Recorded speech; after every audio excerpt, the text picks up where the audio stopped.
লাগলো আজান হওয়ার সাথে সাথে আসসালামু আলাইকুম। মদিনাতে আজানের ধ্বনি শুনিয়ে কিভাবে সবাইকে অবাক করলো, তো চলো ভিডিওটাকে একটি লাইক করে ভিডিওটা শুরু করি। মিজানুর রহমান আজহারীর মুখ থেকে নাজরান থেকে ৬০ জন খ্রিস্টান পাদ্রী বিশ্বনবীর সাথে দেখা করতে এসেছিলেন। মদিনার বাজারে তারা দাঁড়িয়েছে। ইন দ্য মিন টাইম মসজিদে নববী থেকে আজান হচ্ছে।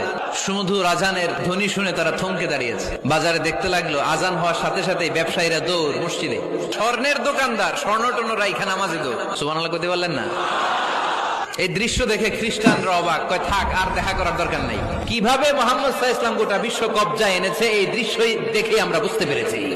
তারপর অনেকে বললো এত দূর থেকে এসেছি মিটিংটা করে যাই। জোহরের নামাজের পর তাদের দুধ যেয়ে বললো খ্রিস্টান পাদ্রী এসেছে ৬০ জন। বিশ্বনবী বিপাকে পড়ে গেলেন, হায় হায় কই বসতে দিব, আমার তো তাদের মতো রাজপ্রাসাদ নাই। এক সাহাবী বললেন, ইয়া রাসূলুল্লাহ পাহাড়ের পাশে ছায়া আছে, চলেন ওইখানে বসি। আর এক সাহাবী বললেন, ইয়া রাসূলুল্লাহ আমার খেজুর বাগান, খেজুর পেড়েছি, খেজুর পাতা দিয়ে একটা বিছানা করে দে, ওইখানে বসি, কেমন হয়? রাসূল সাল্লাল্লাহু আলাইহি ওয়াসাল্লাম বললেন না। বলতে না বলতে ৬০ জন খ্রিস্টান পাদ্রী এসে হাজির। কি করবেন বিশ্বনবী? উপায় অন্তর না দেখে ৬০ জন খ্রিস্টানের জন্য বিশ্বনবী নিজ হাতে মসজিদে নববীর তালা খুলে দিয়ে মসজিদে ঢোকার ব্যবস্থা করে দিয়েছেন। বিশ্বনবী খ্রিস্টান খোঁজে নাই, ইহুদি দুই চোখ দিয়ে দেখেছে এরা মানুষ। তো ভিডিওটা আপনাদের কেমন লাগলো কমেন্টে জানাতে ভুলবেন না। ভালো লাগলে ভিডিওটাকে শেয়ার করে পাশে থাকবেন। দেখা হচ্ছে এর পরের ভিডিওতে।